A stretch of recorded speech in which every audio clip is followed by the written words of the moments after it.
Good morning. It's great to be here. When that door opened and this kind of burst of energy came in, it was uplifting.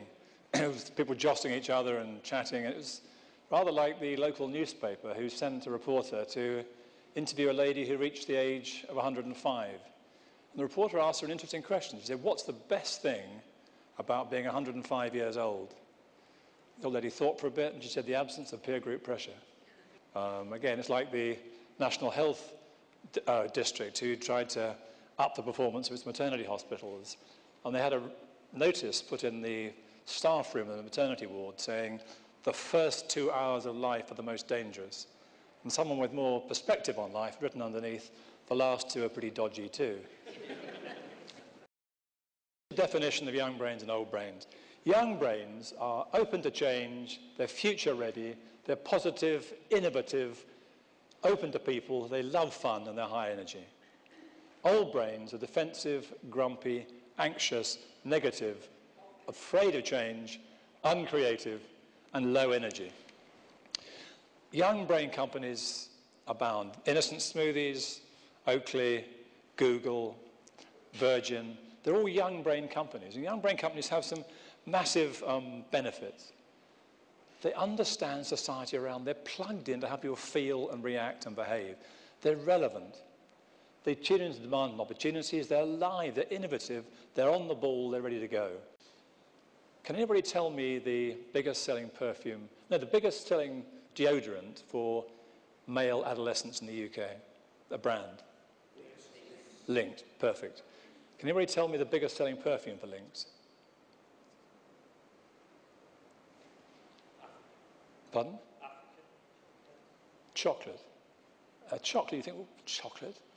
Where chocolate came from was that Unilever, who own Lynx, are very big on diversity, and they keep, every month, have major meetings, bring people all around the world, different disciplines, different backgrounds, and put them in a room for a day and just brainstorm. And the guy from Lynx, marketing director, was saying, our biggest problem is that we have done apple, we've done lemon, we've done everything, and we're just batting our brains out, trying to get an interesting new flavour. And the person next to him said, "Have you thought of chocolate?" And the bloke said, "What? Chocolate?" He said, and the person worked for Magnum ice creams. And they said, well, we have research which shows that women go mad for chocolate. They're absolutely crackers about it. If you've seen the advertising, it's the chocolate man going down the street and the women chasing after him, gagging for it. The chocolate, I mean. But this is now the biggest selling perfume in France, England, wherever around the world. And now how the hell, if you set together people working on Lynx together, they would never have come up with chocolate. You've got to have these outside influences bouncing things to make things happen. That's exciting. By and large, as we get older-brained and older, we tend to close down and get more stiff upper lip. And one of the research things that shows this, in fact, is drunkenness among young people and binge drinking, which I must admit I had never understood. My kids did it, and I asked them why, and I couldn't understand it. Because when we were younger, we used to go out on a good evening, and we sometimes, not very often of course, got smashed.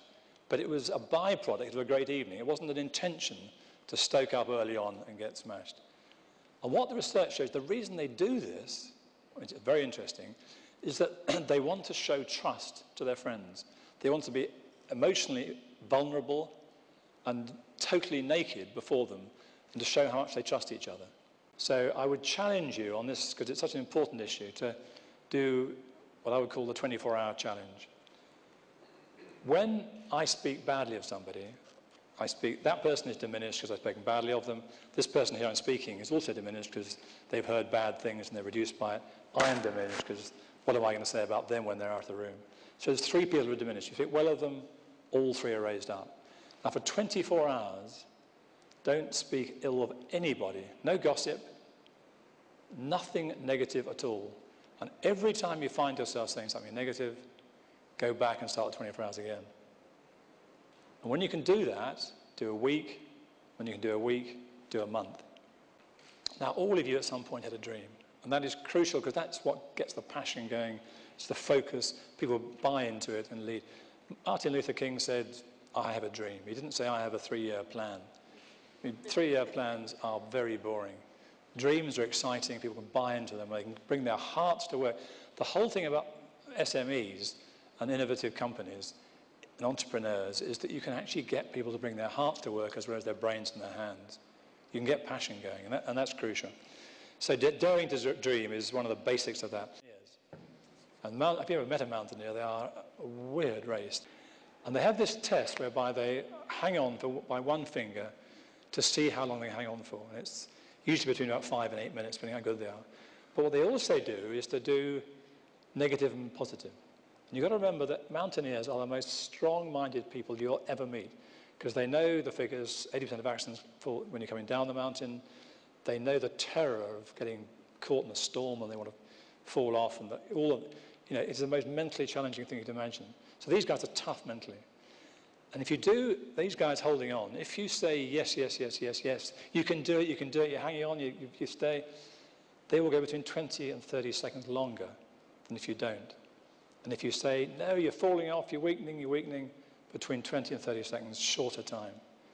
Now, if those guys who are trained to put out everything from their mind while they're mountaineering are influenced by positive or negative to that extent, it doesn't half show what the rest of us are influenced by. You can never relax and say, I'm a young brain company. I mean, all the young brain companies work incredibly hard at it. Google does, Innocent does, Virgin does, they all do. Because you've got to keep reinventing yourself. You cannot pause for breath ever. It is, I'm serious about this, don't ever congratulate yourself for being young brain. What you can do, pat yourself on the back quickly, but then move on and say, how do we keep young brain and get even more young brain?